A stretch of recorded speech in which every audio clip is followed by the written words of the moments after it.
After months of testing different approaches on LinkedIn at Prospio, hundreds of hours and dozens of iterations, we discovered that out of all the strategies we tried, only 3 key strategies consistently brought in qualified prospects who are already interested in buying. And as a result, this helped us add over $100,000 in monthly recurring revenue in just 60 days. And we did it without spamming anyone's inboxes. Hey, it's Kevin from Prospio. And in this video, I'll break down the strategies we've implemented so you can start getting more clients from LinkedIn. Let's dive in. The first strategy is called the Authority Foundation, and this has 2 parts. First, the profile optimization, and second, the content strategy. Let's go over profile optimization first. When someone clicks on your profile, you only have about 10 seconds to prove that you're worth their time. If your profile looks empty or unprofessional, you've lost all your chances of getting that client. There's 0 social proof, no clear messaging, and there's 0 value. So why would you hire someone who can't even optimize their own LinkedIn profile? So that's exactly what we're going to get into.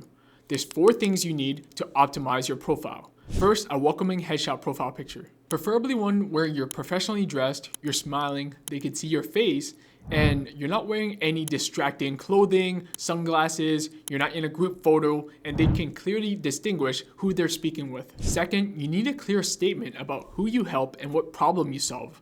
Don't make your entire profile about you and your achievements. Instead, make it about them. So instead of saying marketing consultant with 10 years of experience, try I help SaaS companies generate 50 plus qualified leads per month without burning through ad budgets.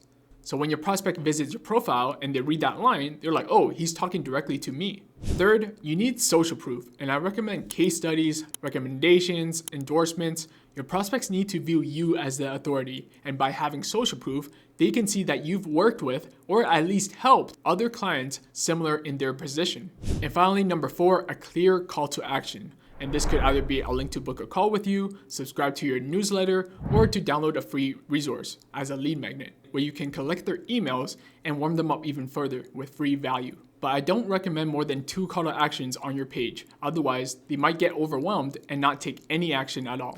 Next, let's look at the content strategy. Here's where most people mess up. They optimize their profile and think that they're done. Your profile gets them interested, but your content gets them convinced. A lot of LinkedIn experts claim that you should post 3 to 5 times a day in order to get new clients, and that is garbage advice. From what we found with working with over 5,000 clients, the sweet spot is actually 3 to 4 times per week. Based on our data, the best times to post are between 9 and 11 a.m. on Tuesdays, Wednesdays, and Thursdays. This is when decision makers are the most active. So you know when to post, you know that you should post, but what exactly do you post? We found that cycling through these 3 content pillars has given us the best results. So first, you need to post educational content. So this could be any common mistakes that your ICP is facing and how to fix them, any tips and tricks, guides, tutorials, anything you feel your ICP would find useful. And the key here is to experiment with different hooks. We found that using pain-based hooks are a lot stronger than desire-based hooks. So instead of saying 3 ways to boost your reply rates, you could say 3 reasons why your cold emails are getting ignored. So when the prospect reads that, it's going to evoke some type of pain that they're feeling. Maybe that's something they're struggling with. Now they're more intrigued and they're more likely to read what you have to say. So don't only just use negative based hooks, experiment with some positive ones, but we found that the negative based ones are the ones that gets the most engagement. Next is social proof content. These could be case studies, testimonials, client wins, client transformations. This type of content establishes that you are actually working with clients and you're helping them get to their goals. And having numbers with specific metrics can help boost your credibility. So for example, we've helped Tech Corp increase their pipeline by 340% in the last 90 days. And here's how. So if a prospect reads that post about you working with a client, they're going to be more inclined to believe that, oh wow, this client, they were in my situation. Maybe you could also help me as well because I'm in a similar situation.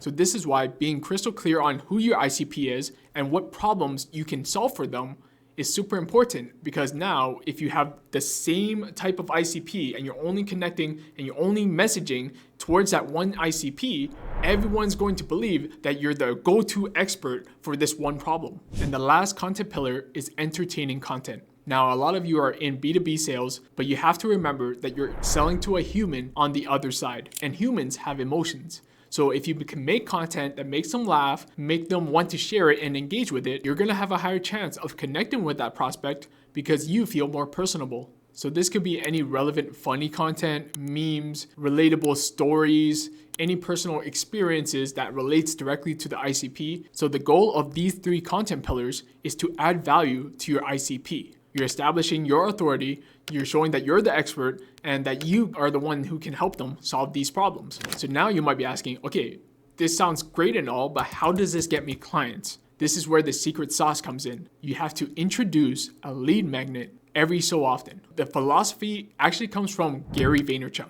and that is jab, jab, jab, right hook, which is essentially you give 10 times more than you ask for in return. So to introduce a lead magnet, let's say you make a very valuable educational post, and at the end, you're gonna say, comment template below, and I'll send you the exact code email sequence that's generated $2 million plus for our clients. When someone sees valuable content from you consistently, they're gonna think this person knows exactly what they're talking about and he's helped so many people like myself. So when they're ready to hire someone, they're gonna hire you and not someone else who's constantly been code pitching them in the DMs. And you can do this for entertaining content as well. And you can use this for social proof content. So at the end, after your case study, you could say, if you want the exact strategy we used to help client X go from 15% closing rates to 34% closing rates, comment strategy below and I'll send it over. But sprinkle this in sparingly. If you're only posting 3 times a week, maybe do it 1 out of every 10 times you post. But if you are posting it more frequently, like up to 5 times a week, you can get away with doing this once a week. And everyone who comments and engages with your post is now considered a warm lead. Now you might be asking, okay, this is great and all, but how do I actually reach out to them? That's exactly what we're going to get into next. The second strategy is called the strategic connection system. Most people send connection requests to random strangers and they immediately pitch their product or service. That's not only going to get you ignored, it's probably going to get you reported and restricted. Instead, you want to connect strategically with people who are already warm leads, people who've engaged with your content. So when someone likes or comments on your post, what they're saying is, I'm interested in this topic. And these are your warmest leads who at least know who you are or have seen your content on LinkedIn. LinkedIn also has limits of sending connection invites of 20 to 25 per day. So you have to be very selective in who you are choosing to connect with. If you're just starting out, I would recommend every week, let's say Monday, and take a look at everyone who's engaging with your post. If you're a little bit more advanced or you've been doing this for some time and you're posting more consistently, then I would recommend either doing this every day or every other day. So you want to focus and connect with those that match your ICP and are leaving thoughtful comments, not just saying great post. So when you send that connection request, you can add a note, and in that note, you're going to mention their specific engagement and something specific about them. So it can look something like this. Hey Sarah, I just noticed you commented on my post about increasing cold email response rates. I saw you're running a digital marketing agency focusing on SaaS clients. I would love to connect and share with you more insights about what's working in the B2B SaaS space right now. And after they accept, you want to wait 48 hours before you follow up with them. This is to show that you're not desperate and you're jumping at them the first instant you get. If they see that you're always available despite working with all these clients, they might have some skepticism about who you really are and what you really do. So you want to maintain that healthy status. You can still, during this time, and I recommend it, engage with 2 to 3 of their most recent posts, and just to show that you still have them in mind, but you might be dealing with a lot right now and you'll get back to them when you get a chance. So after 48 hours, you could send them a message that looks like this. Hey Sarah, just got a chance to get back to you. Here's the exact framework we used to 10x our client response rates. I noticed you mentioned you struggle with open rates. So this section right here that focuses on subject lines may help you with that specifically. So now when Sarah gets back to you, she's gonna notice that, wow, you've actually kept tabs on her. You notice her post about struggling with open rates and you reference that in your response. Now she's gonna be more grateful that you took the time to send her a resource that addresses that problem. But then Sarah is gonna say, I've been struggling with open rates for X amount of time. Thanks for the resource, I can't wait to implement. This is where we can lean in to see if she needs further help from us. So we would try to get her permission to ask further pre-qualifying questions, and if it's the right fit, we would push for the meeting. And this is how we would structure that. Yeah, no worries. That's actually a common struggle I often see working with my clients. Do you mind if I ask you a couple questions about that specifically to see if I can help you further? And most of the time they're going to say, yeah, go for it, or yeah, no problem. And this is where you would continue down the DM sequence, ask further pre-qualifying questions, and if you feel like your product can actually help her, then that's when you would push for the meeting. And this is exactly how we use lead magnets to segue the conversation into a booked meeting where we would close clients. Okay, so far we've only covered acquiring new clients from warm leads that have engaged with your content and those that match your ICP. But what if I told you you can actually acquire new clients by connecting with your competitors? This is a cheeky ninja sales tactic that is only applicable to those who have LinkedIn Sales Navigator. Don't worry, if you don't have LinkedIn Sales Navigator, you can sign up for the 30-day free trial so you can take advantage of what I'm about to teach you. So on Sales Navigator, there's actually a filter called Connections Of, and you can type in the name of any one of your connections and see a list of their entire network. And this is huge because once you start connecting with your competitors on LinkedIn, you can type in their name under this box and you can see everyone on this list that's a part of their network that matches your ideal customer. And this is where you can start prospecting from. And better yet, a lot of your competitors are connected with their current clients. So now you can start prospecting their current client base. So for example, if your product has a feature that your competitors are known for lacking, or you do something better than 99% of your competitors, and that's a big bottleneck for your prospects, if you can identify what that need is and what that solution is and what they value. So in this case, data quality. If data quality is going to be important, especially as they scale, they might not still want to be working with a poor data provider. So they're more open to having that conversation and exploring their options. And this is the exact message I would send. Hey David, I noticed your company is working with HubSpot for lead generation. Given your recent Series B funding, you might be facing some challenges with data quality at scale. Is this something your team is looking to improve? Strategy number 3 is called the client's referral strategy. This is the most powerful way to land high ticket clients that 99% of people ignore. Most people think referrals just happen by luck. Like you do a good job and maybe they'll refer 1 to 2 people.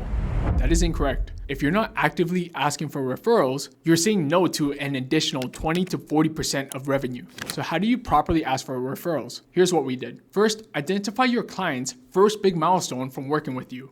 Let's say they achieved a record-breaking month, or they achieved X amount of sales calls per month. You're gonna send them a message that looks something like this. Hey John, we love working with you for the past 6 months to achieve specific result. Do you have anyone in your network who would also benefit from achieving similar results? And this is where they might say, yeah, actually I have a buddy who was in a similar situation and he actually asked me to reach out to you for help. So now you have a warm lead. Or they might say, yeah, I actually have a friend who might be interested. However, I didn't show them my results yet, so they probably don't know who you are yet. So this is where you can ask for a warm introduction, and you can say something like, would you be comfortable introducing me to Ryan? Even if it's just a quick LinkedIn message, letting him know that I helped you with XYZ, just so he knows I'm not just coming out of the blue. I would love to see if we can help him. So once you get in contact with those referrals, you have to mention the mutual connection immediately. So something like this. Hey Ryan, it's Kevin. I was just speaking with John from Square about how we helped them hit their Q2 targets with better data. And he mentioned that you were possibly thinking about switching data providers. Do you have a second to see if this is something you're still exploring? And this works because of trust transfer. When someone you respect recommends a service, their trust automatically transfers to you, and vice versa. Referrals convert at 3 to 5 times higher rates because prospects are already pre-sold on your credibility. There you have it, 3 proven strategies that helped us get high-ticket clients with LinkedIn. So remember, build your authority foundation, connect strategically with warm prospects, and leverage client referrals. Pick one strategy, implement it this week, and watch your LinkedIn transform from a social network into a client acquisition machine. If this video helped you land more clients, don't forget to like, comment, and subscribe, and I'll see you in the next video.